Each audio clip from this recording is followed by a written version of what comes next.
فرزند زہرا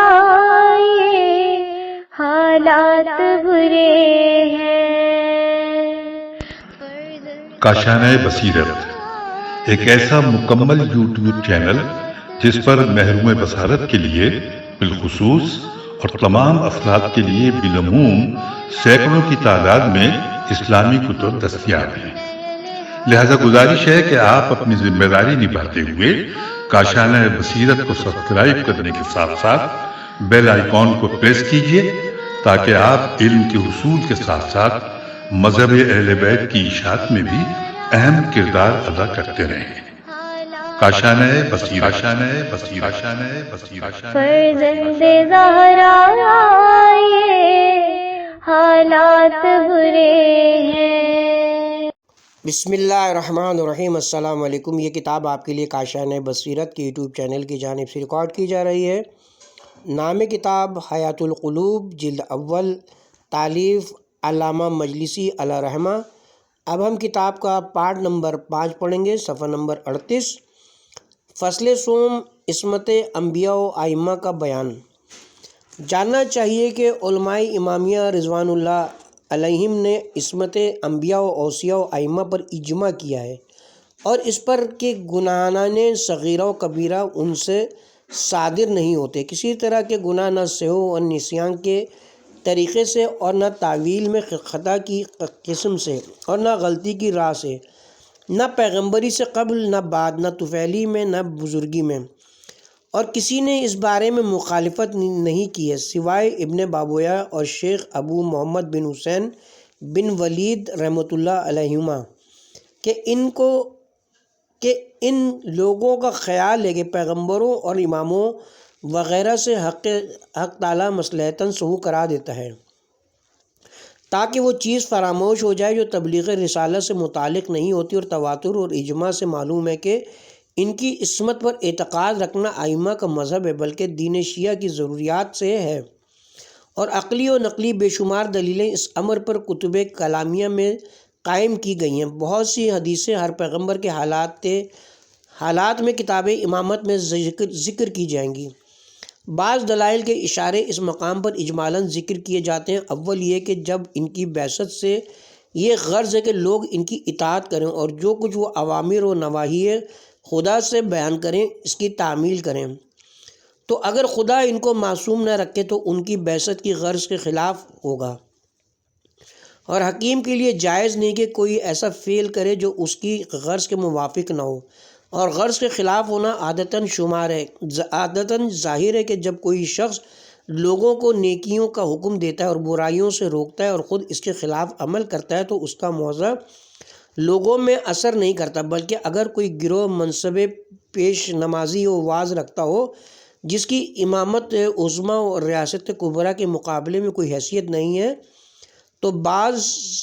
صغائر بلکہ مکروہات صادر ہونے سے اکثر و بیشتر لوگ ان کے اقتداء کرنے اور ان کے مواعظ کے سننے کی طرف رغبت نہیں کرتے۔ کی جائے کہ تمام گناہان کبیرہ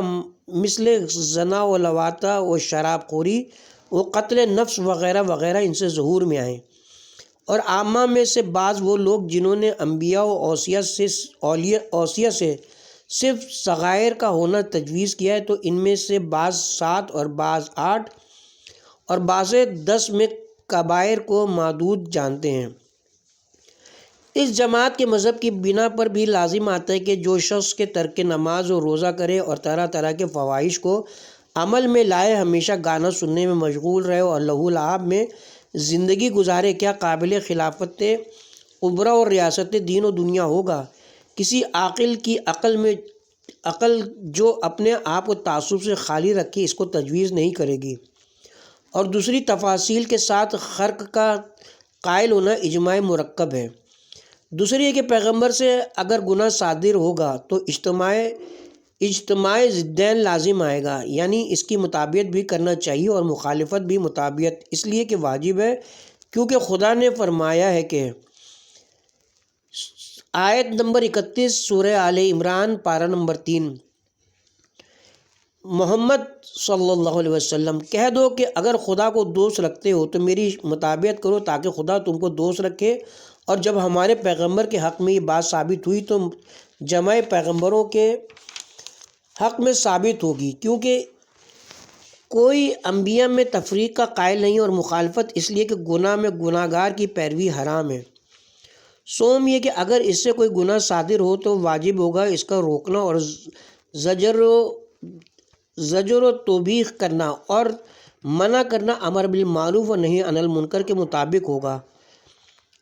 لیکن پیغمبر کو کسی امر سے روکنا حرام ہے، کیونکہ اس کی ایذا کا باعث ہوگا اور اس کی ایذا با جمع حرام ہے، اس آیت کی روح سے، جس کا ترجمہ یہ ہے کہ جو لوگ خدا اور رسول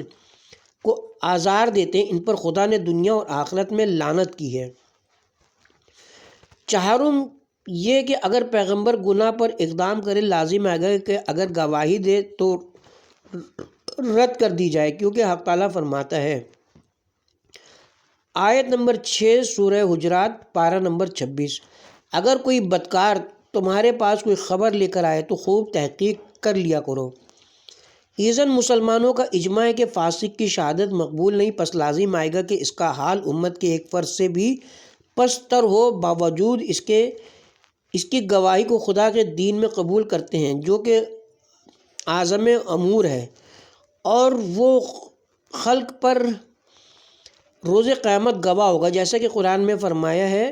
آیت نمبر 143 سورہ بقرہ پارہ نمبر 2، تاکہ تم لوگوں پر گواہ ہو اور رسول تم پر گواہ ہوں۔ پنجم یہ کہ لازم آتا ہے کہ اس کا حال آسیان امت سے بھی بدتر ہو اور اس کا درجہ ان سے بھی پستر ہو، کیونکہ ان پیغمبروں کی زندگی نہایت بلند ہوتی ہے اور ان پر خدا کی نعمتیں بنسبت عوام کے زیادہ پوری ہوتی ہیں، اس لیے کہ خدا نے ان کو لوگوں پر برگزیدہ کیا ہے اور ان کو خلق پر اپنی وحی کے ساتھ امین قرار دیا اور زمین میں اپنا خلیفہ بنایا ہے، اس کے علاوہ اپنی نعمتوں سے ان کو ممتاز کیا ہے، پس ان کا معاصی میں مبتلا ہونا اور اوامر و نواہی سے لذت فانی دنیا کے لیے روگردانی کرنا تمام لوگوں کے گناہوں سے بدتر اور سخت تر ہے، اور کوئی عاقل یہ پسند نہ کرے گا کہ اس کا درجہ تمام لوگوں سے پستر ہو۔ چھٹے یہ کہ لازم آتا ہے کہ مستحق لعنت و عذاب اور سزاوار سرزنش اور ملامت ہوں، اس لیے کہ خدا فرماتا ہے تاخیر آیت نمبر 14 سورہ نساء پارہ نمبر 4، جس کا ترجمہ یہ ہے کہ جو شخص خدا اور رسول کی نافرمانی اور معصیت کرے اور اس کی حدوں سے گزرے گا تو خدا اس کو جہنم کی آگ میں ڈالے گا، جس میں وہ ہمیشہ رہے گا، اور وہ اس کے لیے ذلیل کرنے والا عذاب ہے۔ مطلب یہ کہ اگر انبیاء و اوصیاء اور معاذ اللہ گناہ کریں تو خدا کی نافرمانی ہوگی، اور جب خدا کی نافرمانی ہوگی تو مستحق عذاب ٹھہریں گے۔ مترجم پھر فرمایا ہے کہ آیت نمبر 18 سورہ ہود پارہ نمبر 12، اور پیغمبران خدا کا ان امور کا مستحق ہونا یہ بدایت اور اجماع مسلمانان کے ساتھ باطل ہے۔ الا لعنت اللہ علی الظالمین۔ ہفتم یہ کہ وہ لوگ خلق کو خدا کی اطاعت کا حکم کرتے ہیں، اگر خود اطاعت خدا نہ کریں تو اس آیت کے حکم میں داخل ہوں گے۔ تاخیر آیت نمبر 44 سورہ بقرہ پارہ نمبر 1، جس کا ترجمہ یہ ہے کہ کیا تم لوگوں کو نیکی کا حکم کرتے ہو اور اپنے نفسوں کو فراموش کرتے ہو، حالانکہ کتاب خدا کی تلاوت کرتے ہو تو کیا سمجھتے نہیں؟ اور اس آیت میں ان پیغمبروں کا داخل ہونا با اجماع غلط ہے۔ ہشتم یہ کہ خدا نے شیطان سے فرمایا کہ جب کہ اس نے کہا کہ تیری عزت کی قسم سب کو گمراہ کروں گا سوائے تیرے مخلص بندوں کے، تو اگر کوئی پیغمبر معصیت کرے تو شیطان کے گمراہ کردہ لوگوں میں سے ہوگا، مخلص بندوں میں سے نہ ہوگا، اور اس پر اجماع ہے کہ پیغمبر خدا کے مخلص بندے ہیں علاوہ اس کے اور آیتیں بھی اس پر دلالت کرتی ہیں۔ نہم یہ کہ فرمایا ہے کہ عاصی ظالم ہوتا ہے، اور حق تعالیٰ نے فرمایا ہے آیت نمبر 124 سورہ بقرہ پارہ نمبر 1، میرا عہد امامت و پیغمبری ظالموں کو نہ پہنچے گا، اور اس مدعا پر بہت دلیلیں ہیں کہ جن کے ذکر کی اس کتاب میں گنجائش نہیں ہے، انشاءاللہ ان میں سے بیشتر کتاب امامت میں مذکور ہوں گی۔ بس سند معتبر منقول ہے کہ امام رضا علیہ السلام نے مامون کے لیے شرائع دین امامیت تحریر فرمائے تھے۔ اس میں لکھا ہے کہ حق تعالیٰ اس شخص کی اطاعت بندوں پر واجب نہیں کرتا جو بہکاتا اور گمراہ کرتا ہے، اور اپنے بندوں میں سے اس کو ہدایت خلق کے لیے نہیں اختیار کرتا جس کو وہ جانتا ہے کہ وہ اس سے اور اس کی اطاعت سے انکار کرے گا اور شیطان کی پیروی کرے گا اور اس کی اطاعت کو ترک کرے گا۔ معتبر سندوں کے ساتھ منقول ہے کہ حضرت امام رضا علیہ السلام نے مقرر مجلس مامون میں دلائل و براہین سے انبیاء کی عصمت ثابت کی اور علماء نے مخالفین کو ساکت کیا، جیسا کہ متفرق طور پر اس کے بعد مذکور ہوگا۔ بس سند معتبر منقول ہے کہ حضرت صادق علیہ السلام نے اصول و فروع میں سے شرائع دین امش سے بیان کیے، جن میں یہ بھی فرمایا کہ پیغمبروں اور ان کے وصیوں سے گناہ نہیں ہوتا کیونکہ وہ معصوم و مطہر ہیں۔ اور سلیم بن قیس کی کتاب میں مذکور ہے کہ حضرت امیر المومنین صلوات اللہ وسلامہ علیہ نے فرمایا کہ حق تعالیٰ نے اولی الامر کی اطاعت کا اس لیے حکم دیا ہے کہ وہ گناہوں سے پاک و مطہر ہیں اور لوگوں کو گناہ کا حکم نہیں کرتے۔ بس سند معتبر منقول ہے کہ امام محمد باقر علیہ السلام نے قول خدا آیت نمبر 124 سورہ بقرہ پارہ نمبر 1 کی تفسیر میں فرمایا کہ احمق متقی و پرہیزگاروں کا پیشوا نہیں ہو سکتا۔ مسلمانوں کا اجماع ہے کہ ان معاملات میں جو تبلیغ رسالت سے متعلق ہیں، انبیاء علیہ السلام سے سہو و نسیان نہیں ممکن ہے۔ ان کے علاوہ عبادات اور تمام امور دنیاوی میں سہو و نسیان کا ہونا اکثر علماء عامہ نے تجویز کیا ہے اور اکثر علماء شیعہ نے اختلاف کیا ہے، اور اکثر علماء کے کلام سے ظاہر ہوتا ہے کہ اس نوع سہو کی مخالفت پر بھی علماء امامیہ کا اجماع ہے، اور ابن باویہ اور ان کے شیخ کا اختلاف اجماع میں خلل انداز نہیں ہو سکتا کیونکہ یہ معروف النسب ہے۔ کتاب کا حوالہ ہے، یعنی ان پر امام زمانہ کا شک نہیں ہو سکتا کیونکہ یہ دونوں حضرات مشہور و معروف ہیں کہ کوئی غیر معروف انسان اجماع کا مخالف ہوتا تو یہ شبہ ہونا ممکن تھا کہ شاید وہ امام عصر ہوں اور ان کی طرف سے یہ ہدایت ہو رہی ہو۔ کتاب کی طرف چلتے ہیں، اور بعض کے کلام سے ظاہر ہوتا ہے کہ یہ مسئلہ اجماعی نہیں ہے، اور بہت سی حدیثیں جو ان کے سہو پر دلالت کرتی ہیں وارد ہوئی ہیں جو تقیہ پر محمول کی گئی ہیں، اور بعض حدیثوں سے مستفاد ہوتا ہے کہ ان پر سہو و نسیان، خطا و لرزش روا نہیں ہے، اور عقلی و نقلی دلیلیں اس بات پر قائم کی ہیں۔ جس سب سے بہتر دلیل یہ کہ اگر انبیاء و ائمہ سے طبیعتوں کے نفرت کے قابل امور ظاہر ہوں گے تو یہ غرض بعثت کے خلاف ہے، جیسا کہ ہم فرض کر لیں کہ کوئی پیغمبر سہون نماز کو ترک کرے اور رمضان میں روزہ رکھنا بھول جائے اور نبیذ کو فراموش کرے کہ یہ شراب ہے اور پی کر مست ہو، بلکہ الیاذ باللہ اپنے محارم میں سے کسی کے ساتھ بھول کر جمع کرے، تو ظاہر ہے کہ کسی سے ایسے افعال دیکھ کر کوئی شخص اس کے قول پر اعتماد و بھروسہ کم کرے گا۔ ایذن لوگوں کی عادت معلوم ہے کہ کسی سے متواتر سہو و نسیان مشاہدہ کر کے اس کے قول و خبر پر اعتماد نہیں کرتے، مگر یہ کہ وہ لوگ جو سہو و نسیان پیغمبروں سے جائز سمجھتے ہیں دعویٰ کرتے ہیں کہ جب یہ امور اس حد تک پہنچ جائیں تو ہم سہو و نسیان تجویز نہیں کریں گے، لیکن کوئی قول فرق میں نہیں ہے۔ ہر چند دلائل عصمت زیادہ قابل اعتبار اور اصول امامیہ میں سب پر فائق ہیں، اور مذاہب عامہ میں اس کے خلاف حدیثیں بہت ہیں، لیکن چونکہ مخالف روایتیں بہت ہیں لہٰذا اس باب میں توقف کرنا ہو تو اولیٰ ہوگا، اور انشاءاللہ اس مطلب کی تحقیق میں کچھ کتاب احوال حضرت خاتم النبیین صلی اللہ علیہ وآلہ وسلم میں بیان کیا جائے گا۔ فصل چہارم، فضائل و مناقب انبیاء و اوصیاء علیہم السلام۔ بس سند معتبر حضرت امام محمد باقر علیہ السلام سے منقول ہے کہ حضرت رسول اللہ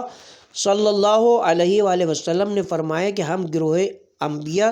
سوتے ہیں، ہماری آنکھیں خواب میں ہوتی ہیں مگر ہمارے قلوب نہیں ہوتے، اور جس طرح ہم سامنے سے دیکھتے ہیں اسی طرح پشت کی جانب سے بھی دیکھتے ہیں۔ دوسری معتبر روایت میں حضرت موسیٰ بن جعفر علیہ السلام سے منقول ہے کہ حق تعالیٰ نے کوئی پیغمبر نہیں بھیجا مگر عاقل، اور بعض پیغمبروں میں سے بعض عقل میں زیادہ ہیں، اور جب تک خدا نے حضرت داؤد اور سلیمان کی عقلوں کو آزما نہ لیا خلیفہ نہیں بنایا۔ سلیمان کو 13 سال کی عمر میں خلیفہ کیا، 40 سال ان کی پیغمبری اور بادشاہی کا زمانہ تھا۔ ذوالقرنین 12 سال کی عمر میں بادشاہ ہوئے اور 30 برس بادشاہ رہے۔ بس سند معتبر حضرت صادق علیہ السلام سے منقول ہے کہ مسجد سہلہ حضرت ادریس پیغمبر کا مکان ہے جس میں وہ خیاطی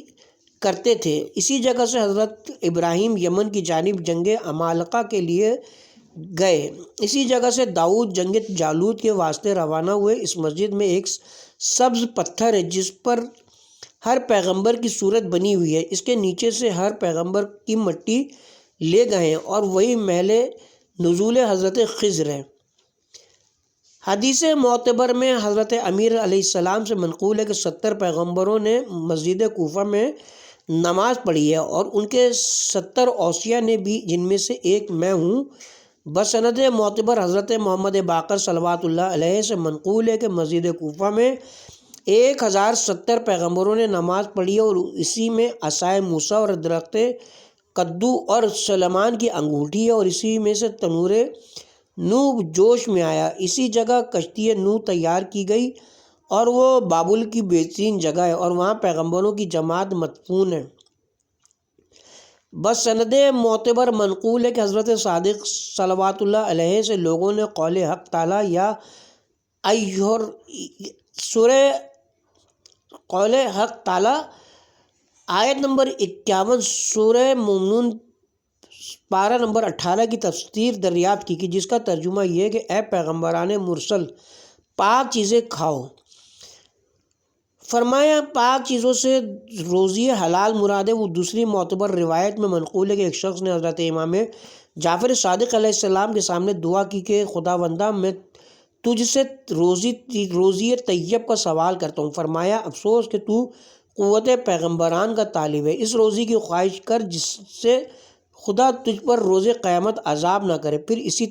آیت کی تلاوت فرمائی۔ بس سند معتبر منقول ہے کہ ابو سعید خدری نے کہا کہ میں نے دیکھا اور سنا کہ رسول خدا حضرت امیر المومنین علیہ السلام سے فرماتے تھے کہ اے علی، خدا نے کسی پیغمبر کو نہیں بھیجا مگر اس کو تمہاری محبت و ولایت کا حکم دیا، خواہ وہ پسند کرے یا نہ کرے۔ دوسری حدیث معتبر میں منقول ہے کہ امام زین العابدین علیہ السلام نے فرمایا کہ حق تعالیٰ نے پیغمبروں کے اجسام و قلوب کو طینت علیین سے خلق کیا، اور مومنین کے دلوں کو بھی اسی مٹی سے پیدا کیا، اور ان کے جسموں کو اسی مٹی سے بنایا جو اس سے پستر تھی۔ اس بارے میں بہت سی حدیثیں ہیں۔ نیز بسند معتبر امام رضا علیہ السلام سے منقول ہے کہ حق تعالیٰ نے پیغمبروں کا مزاج سودائے صافی کے غلط سے بنایا ہے۔ کتاب کا حوالہ ہے۔ مولوی فرماتے ہیں کہ اس غلط کے غلبے سے انتہائی فطانیت و ذاکیت و حافظہ ہوتا ہے، لیکن انہی کے ساتھ کبھی خیالات فاسدہ، بزدلی اور غیظ و غضب بھی ہوتے ہیں۔ لہٰذا حضرت نے اس خلط کو صافی سے مستصف کر کے انہی اخلاق رویہ سے خالص کر دیا جو اس خلط والے پر غالب ہوتے ہیں۔ کتاب کی طرف دوبارہ چلتے ہیں۔ بسند معتبر حضرت صادق علیہ السلام سے منقول ہے کہ حق تعالیٰ نے حضرت رسول اکرم صلی اللہ علیہ وسلم کو اس وقت رسولوں پر مبعوث کیا جب خلقت خلائق سے 2000 قبل آپ خود اور دوسرے تمام انبیاء عالم ارواح میں تھے، اور آپ نے ان لوگوں کو توحید الہی، اس کی اطاعت اور اس کے احکام کی مطابقت کی دعوت دی، اور وعدہ فرمایا کہ جب وہ لوگ اس پر عمل کریں گے تو ان کے لیے بہشت ہوگی، اور وعید فرمائے کہ جو شخص مخالفت کرے گا یا انکار کرے گا تو اس کے لیے جہنم کی آگ ہوگی۔ بہت سی معتبر سندوں کے ساتھ حضرت صادق علیہ السلام سے منقول ہے کہ لوگوں نے جناب رسول خدا سے پوچھا کہ کس سبب سے سب پیغمبروں پر آپ کو سبقت و فضیلت حاصل ہے حالانکہ آپ سب کے بعد مبعوث ہوئے؟ فرمایا کہ اس سبب سے کہ میں پہلا وہ شخص ہوں جس نے اپنے رب کا اقرار کیا جس وقت کہ اس نے پیغمبروں سے عہد و پیمان لیا اور ان کو ان کے نفسوں پر گواہ کیا اور کہا کہ کیا میں تمہارا پروردگار نہیں ہوں؟ تو میں نے سب سے پہلے بلا کہا اور خدا کے سب اقرار کرنے والوں پر میں نے سبقت کی۔ اور بہت سی حدیثوں سے ثابت ہے کہ جو آئندہ مذکور ہوں گی کہ حق تعالیٰ نے عالم ارواح میں اپنی ربوبیت اور حضرت کی رسالت اور امیر المومنین اور ائمہ طاہرین علیہم السلام کی امامت کا تمام پیغمبروں سے اقرار لیا اور ان سے کہا، سب نے کہا ہاں۔ اس کے بعد رسول خدا پر ایمان لائے اور حضرت امیر المومنین علیہ السلام کی زمانہ رجت میں مدد کرنے کا عہد لیا۔ بسند معتبر امام ائمہ طاہرین علیہم السلام سے منقول ہے کہ رسول خدا نے فرمایا کہ حق تعالیٰ نے کسی پیغمبر کو دنیا سے نہیں اٹھایا مگر اس کو حکم دیا کہ اپنے عزیزوں میں قریب ترین عزیز کو اپنا وصی مقرر کرے، اور یہی حکم مجھ کو بھی دیا۔ میں نے پوچھا کہ کس کو معین کروں؟ وہی فرمائی کہ اپنے پسر علی بن ابی طالب علیہ السلام کو، جس کا نام میں نے گزشتہ کتابوں میں ظاہر کیا اور لکھا ہے کہ وہ تمہارا وصی ہے، اور اسی پر تمام خلائق سے اور اپنے رسولوں سے اقرار لیا ہے اور ان سے اپنی وحدانیت، تمہاری رسالت اور علی بن ابی طالب علیہ السلام کی امامت و ولایت کا عہد لیا ہے۔ بس سند معتبر حضرت صادق علیہ السلام سے منقول ہے کہ حق تعالیٰ نے پیغمبروں کے لیے زراعت کرنا اور گوسفند چرانا پسند کیا تاکہ باران آسمانی سے کراہت نہ رکھیں۔ دوسری حدیث معتبر میں فرمایا کہ خدا نے ہرگز کسی پیغمبر کو نہیں بھیجا مگر یہ کہ اس کو گوسفند چرانے کی تکلیف دی ہے تاکہ اس کو تعلیم دے کہ یہ کس طرح لوگوں کی رعایت کرنا چاہیے اور اس ذریعے سے ان کی عادت ڈالے تاکہ لوگوں کی بد اخلاقی کا وہ تحمل کر سکیں۔ دوسری معتبر روایت میں منقول ہے کہ حضرت صلی اللہ علیہ وسلم نے فرمایا کہ پیغمبروں میں سے کچھ پیغمبر ایسے تھے جو بھوک میں مبتلا ہوتے تھے اور اسی میں مر جاتے، اور کچھ پیاس میں مبتلا ہوتے تھے اور اسی میں مر جاتے تھے، اور کوئی عریانی میں مبتلا ہوتا یہاں تک کہ عریانی ہی میں مر جاتا، اور کوئی دردوں اور مرضوں میں مبتلا ہوتا اور اسی میں ہلاک ہوتا تھا، اور کوئی پیغمبر اپنی قوم کی طرف آتا اور ان میں کھڑا ہوتا تھا اور حکم کرتا تھا عبادت خدا کا اور ان کو توحید خدا کی طرف بلاتا تھا، حالانکہ ایک شب کا قوت اس کے پاس نہ ہوتا۔ بس لوگ اس کو اتنی مہلت نہیں دیتے تھے کہ وہ اپنے کلام سے فارغ ہو جائے اور نہ اس کی باتوں کو سنتے تھے اور اس کو مار ڈالتے تھے، اور خدا بندوں کو ان کی قدر و منزلت کے موافق جس قدر اس کے نزدیک ہوتی ہے مبتلا کرتا ہے۔ دوسری حدیث میں حضرت سے منقول ہے کہ خدا نے کسی پیغمبر کو نہیں بھیجا مگر خوش آواز۔ بس سند معتبر حضرت امام رضا علیہ السلام سے منقول ہے کہ اپنے کو پاکیزہ اور معطر رکھنا اور عورتوں سے کثرت کے ساتھ جمع کرنا اور بہت عورتیں رکھنا پیغمبروں کے اخلاق سے ہے۔ بس سند معتبر حضرت صادق علیہ السلام سے منقول ہے کہ پیغمبروں کا آخری روز کا کھانا نماز شب کے بعد ہوتا ہے۔ بس سند صحیح حضرت امام رضا علیہ السلام سے منقول ہے کہ ہر پیغمبر نے جو کھانے کی دعا کی ہے اور اس پر برکت بھیجی ہے، اور جس شکم میں جو داخل ہوتا ہے ہر درد کو دور کر دیتا ہے، وہ پیغمبروں کی اور نیک بندوں کی غذا ہے۔ خداوند عالم نے پیغمبروں کے لیے سوائے جو کے کوئی اور غذا پسند نہیں فرمائی ہے۔ بس سند معتبر بسیار حضرت صادق علیہ السلام سے مروی ہے کہ ستو پیغمبروں کی غذا ہے یا مرسلوں کی غذا فرمایا۔ بس سند حسن حضرت سے منقول ہے کہ گوشت دہی کے ساتھ پیغمبروں کا شوربہ ہے، اور دوسری معتبر حدیث میں فرمایا کہ سرکہ زینت کے ساتھ پیغمبروں کی غذا ہے۔ بس سند معتبر حضرت امیر المومنین صلوات اللہ علیہ سے منقول ہے کہ سرکہ و زیت پیغمبروں کا سالن ہے۔ بس سند معتبر حضرت صادق علیہ السلام سے منقول ہے کہ مسواک کرنا پیغمبروں کی سنت سے ہے۔ دوسری حدیث معتبر میں فرمایا کہ حق تعالیٰ نے پیغمبروں کی روزی کو زراعت اور شیر پستان حیوانات میں قرار دیا تاکہ بارش سے کراہت نہ کریں۔ دوسری معتبر حدیث میں فرمایا کہ حق تعالیٰ نے پیغمبروں کو مابوس نہیں فرمایا مگر یہ کہ ان میں عمدہ خوشبو ہوتی ہے۔ دوسری حدیث موثق میں فرمایا کہ بوئے خوش پیغمبران مرسل کی سنت سے ہے۔ بسند معتبر حضرت صادق سے منقول ہے کہ حق تعالیٰ نے 3 چیزیں پیغمبروں کو عطا فرمائی ہیں: بوئے خوش عورتوں سے جمع کرنا اور مسواک کرنا۔ دوسری معتبر حدیث میں موسیٰ بن جعفر علیہ السلام سے منقول ہے کہ حق تعالیٰ نے کسی پیغمبر اور وصی کو نہیں بھیجا مگر یہ کہ وہ سخی اور عطا کرنے والا ہوتا ہے۔ بس سند معتبر حضرت امام محمد باقر علیہ السلام سے منقول ہے کہ مسجد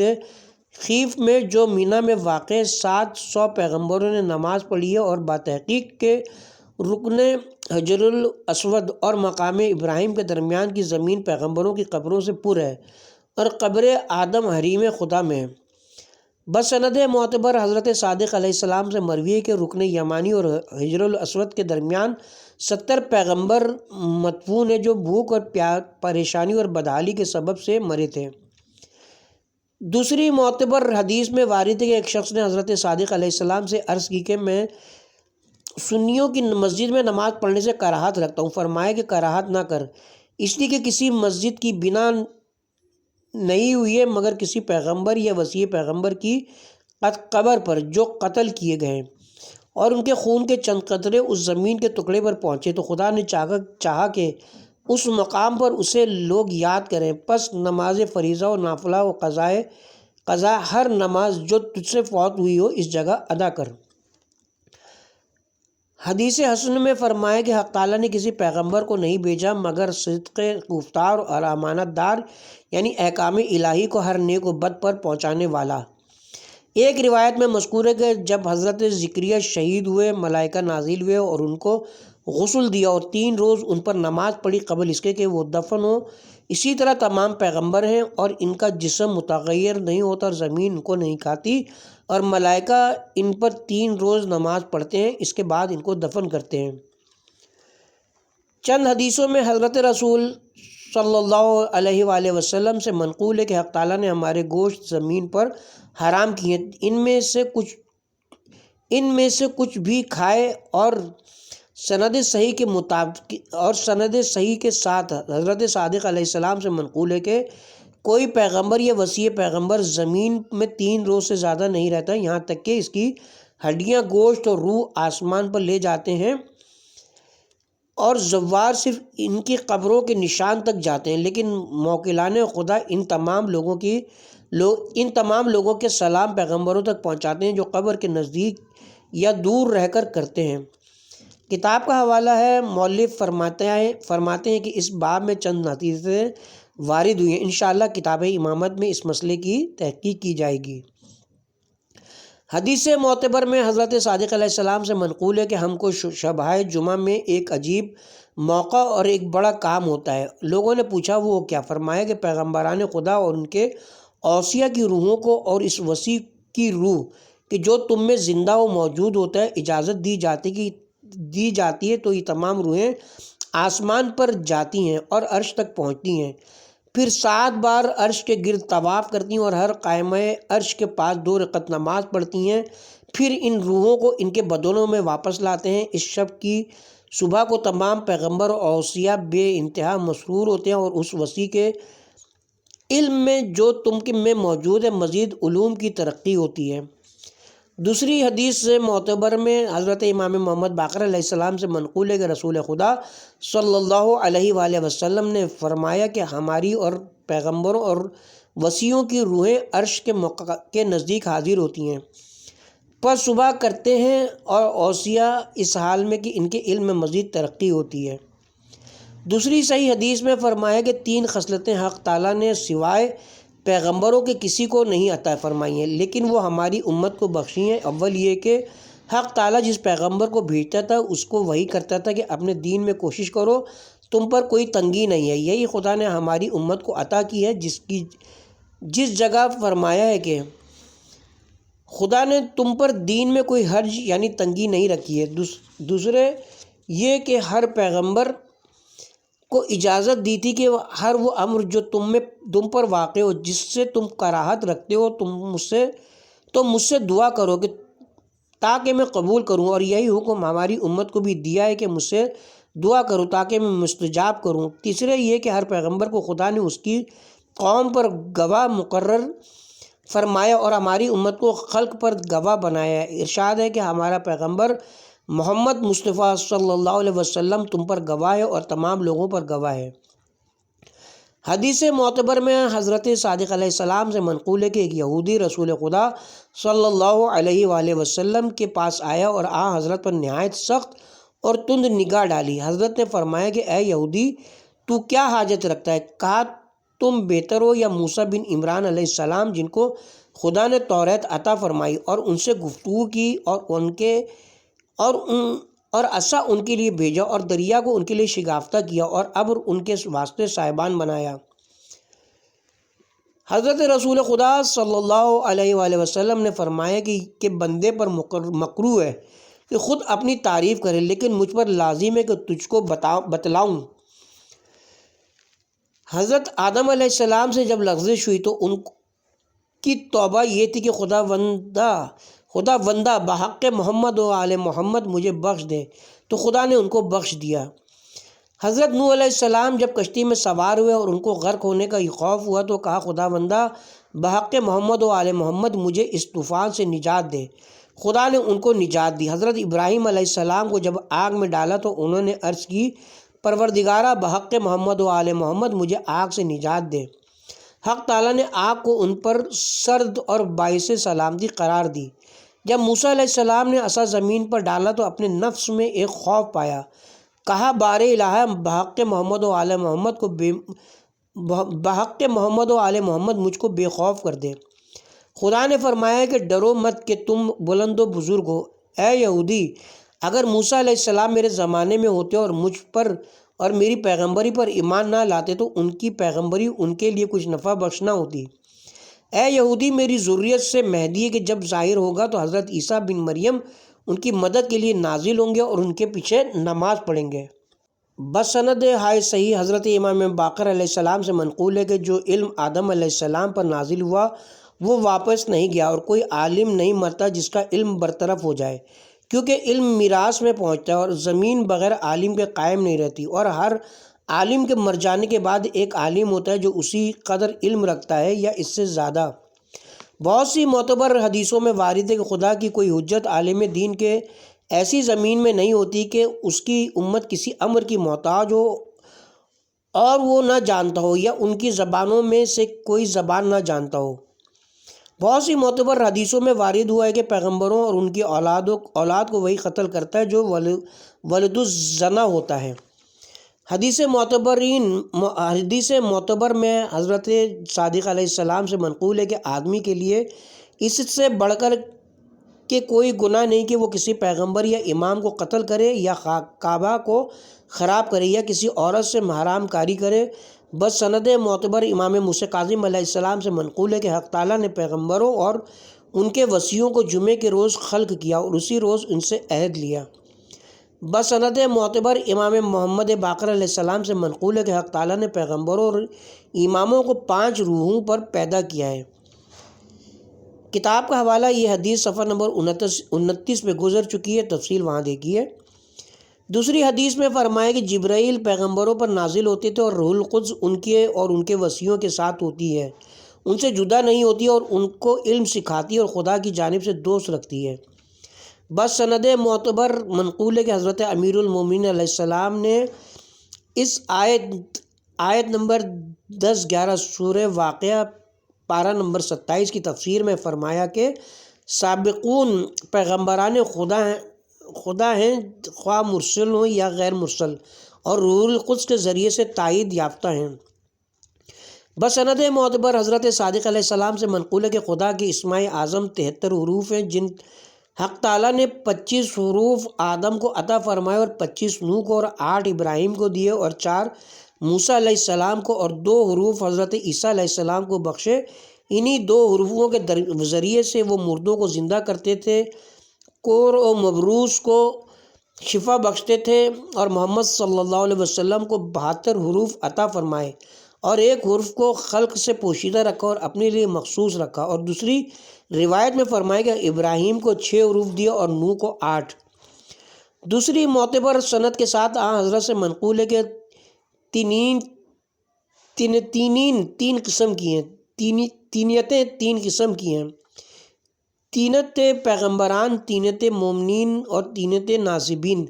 جو دشمنان اہل بیت ہیں، مومنین بھی تینت انبیاء سے ہیں مگر انبیاء اس کی اصل و برگزیدہ ہیں،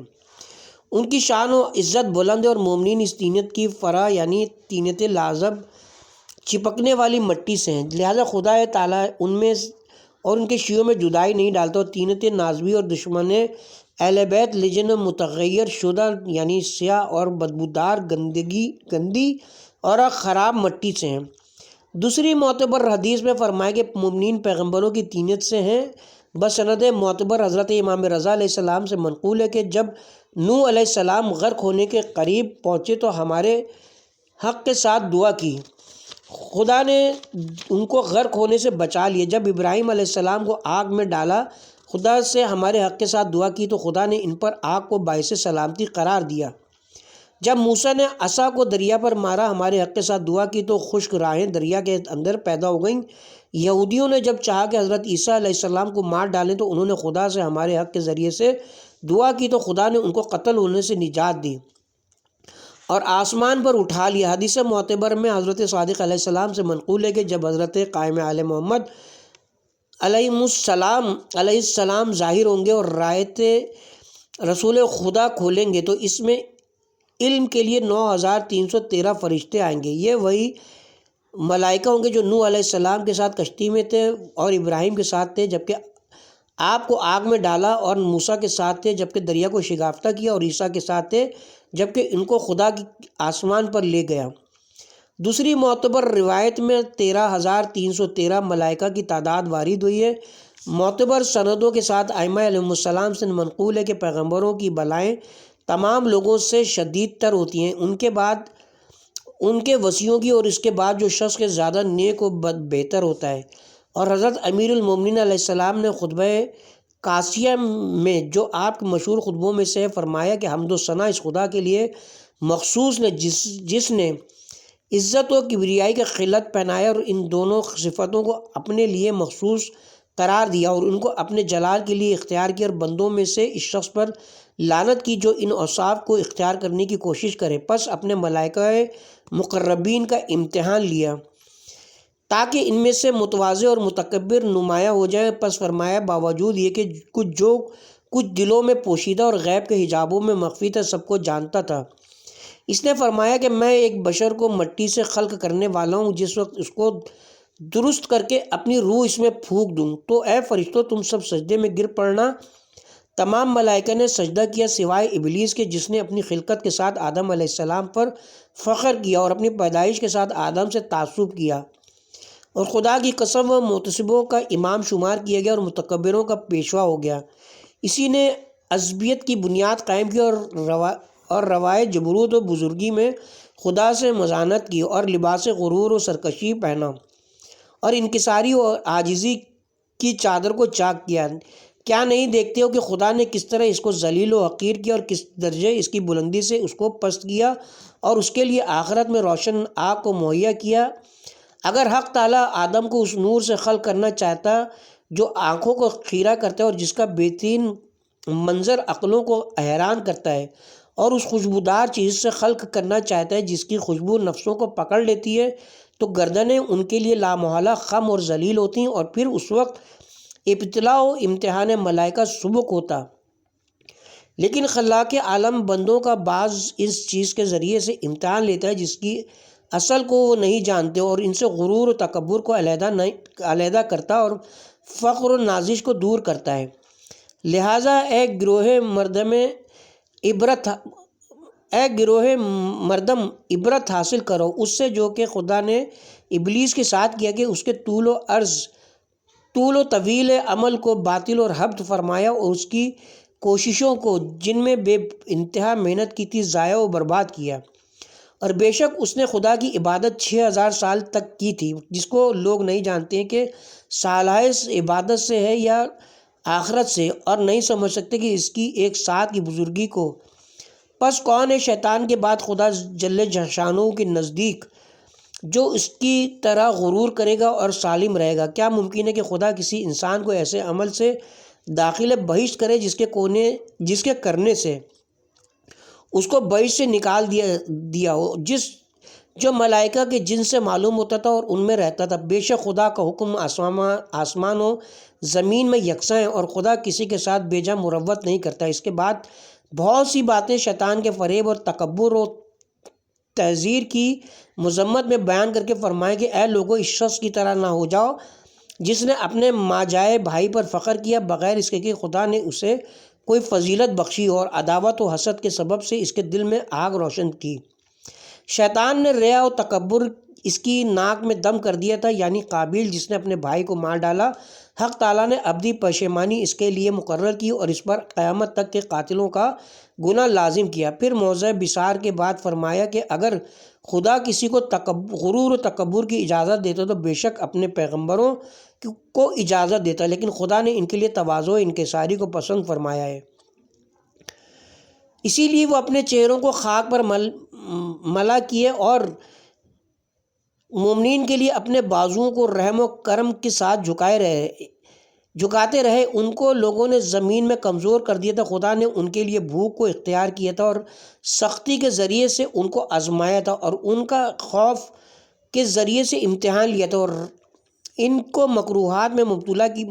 کیا تھا۔ بے شک وہ اپنے سرکش بندوں کا اپنے امتحان اپنے دوستوں کے ذریعے سے لیتا ہے جو ان کی نظروں میں ضعیف و کمزور معلوم ہوتے ہیں۔ بے شک موسیٰ بن عمران اپنے بھائی ہارون کے ساتھ فرعون کے پاس گئے، وہ بالوں کے کپڑے پہنے ہوئے اور ہاتھوں میں عصا لیے ہوئے تھے۔ اس سے فرمایا کہ اگر مسلمان ہو جائے گا تو اس کا ملک باقی رہے گا۔ فرعون نے لوگوں سے کہا کہ کیا تم کو ان دونوں شخصوں پر تعجب نہیں آتا کہ جو میرے لیے عزت و ملک کے ہمیشہ قائم و باقی رکھنے کی شرط کرتے ہیں، حالانکہ خود اس ذلت و خواری کی حالت میں جیسا کہ تم دیکھتے ہو۔ کیوں نہ ان کو سونے کے خزانے مل گئے، کیونکہ سیم و زر کا جمع کرنا ان کی نگاہوں میں بہت بہتر تھا، وہ اونی کپڑا اور اس کا پہننا ان کو حقیر معلوم ہوتا تھا۔ حضرت نے فرمایا اگر خدا چاہتا کہ اپنے پیغمبروں کو سونے کے خزانے عطا فرمائے، ان کے لیے معاون اور باغات اور مرغان آسمان اور وحشیان زمین کو جمع کرے تو بے شک کر سکتا تھا، لیکن اگر ایسا کرتا تو امتحان ساقط ہوتا اور جزا باطل ہو جاتی اور حشر و نشر اور عذاب و ثواب کی خبریں بے فائدہ ہوتی۔ پھر یقیناً ان پیغمبروں کا کوئی قول قبول کرنے والوں پر واجب نہ قرار پاتا اور نہ ابتلاء و امتحان میں قبول حق کرنے والوں کے لیے کوئی اجر واجب ہوتا۔ پھر مومنین اور نیکوکار ثواب کے مستحق نہ ہوتے اور مومن و کافر، قلبی اور صالح و فاسق واقع معلوم نہ ہوتے، لیکن حق تعالیٰ نے پیغمبروں کو ان کی قوم میں صاحبان قوت بنایا ہے، لیکن بظاہر وہ کمزور معلوم ہوتے ہیں اس قناعت و استغنا کے سبب سے جو دلوں اور آنکھوں پر چھا جاتی ہے۔ اگر پیغمبران خدا بظاہر طاقتور محسوس کی جاتے ہیں جس سے کوئی شخص ان کو کوئی ضرر نہ پہنچا سکتا اور اس طاقت کے ساتھ بھیجے جاتے جس کے باعث کوئی ان پر ظلم نہ کر سکتا، اور اس بادشاہی کے ساتھ آتے جس کی طرف لوگوں کی گردنیں جھکی ہوئی ہوتی ہیں اور ان سے فائدہ حاصل کرنے کے لیے لوگ اطراف عالم سے باخوشی آتے، تو یقیناً پیغمبروں کے اعتبار میں لوگوں کو آسانی ہوتی اور تکبر و غرور ان سے بہت دور ہو جاتا۔ تو بے شک لوگ ان کی قوت کے خوف سے ایمان لاتے یا پیغمبر کی بادشاہی اور ثروت کو دیکھ کر لالچ کے سبب سے ایمان لاتے۔ اس صورت میں نیتوں میں تمیز نہ ہو سکتی کہ کوئی خدا پر ایمان لایا اور کون دنیا کے لیے، کس نے آخرت کے لیے اعمال خیر کیا اور کس نے دنیا کے لیے، اور مومن و منافق پہچانے نہیں جا سکتے تھے، لیکن خداوند عالم نے چاہا کہ اس کے رسولوں کی مطابقت کرنا اور اس کی کتابوں کی تصدیق کرنا اور اس کی ذات اقدس کے نزدیک خشوع اور امیروں کے لیے ذلیل ہونا اور اس کے لیے فرما برداری کرنا ایسے چند امور ہوں جو اس سے مخصوص ہوں، جس میں دوسروں کا شائبہ نہ ہو۔ ہر چند امتحان و ابتلا عظیم تر ہو، لیکن ثواب و جزا بھی بہت زیادہ ہو۔ کتاب کا حوالہ مؤلف فرماتے ہیں کہ خطبہ بہت طویل ہے، موقع کی مناسبت سے اتنے پر اتفاق کی گئی ہے۔ اس کے ساتھ ہی اب ہم بھی اپنی کتاب کے پارٹ نمبر 5 کا اختتام کرتے ہیں اور پارٹ نمبر 6 کا آغاز باب دوم حضرت آدم و حوا کی فضیلت، ان کی وجہ تسمیہ اور خلقت کا تذکرے سے کریں گے انشاءاللہ۔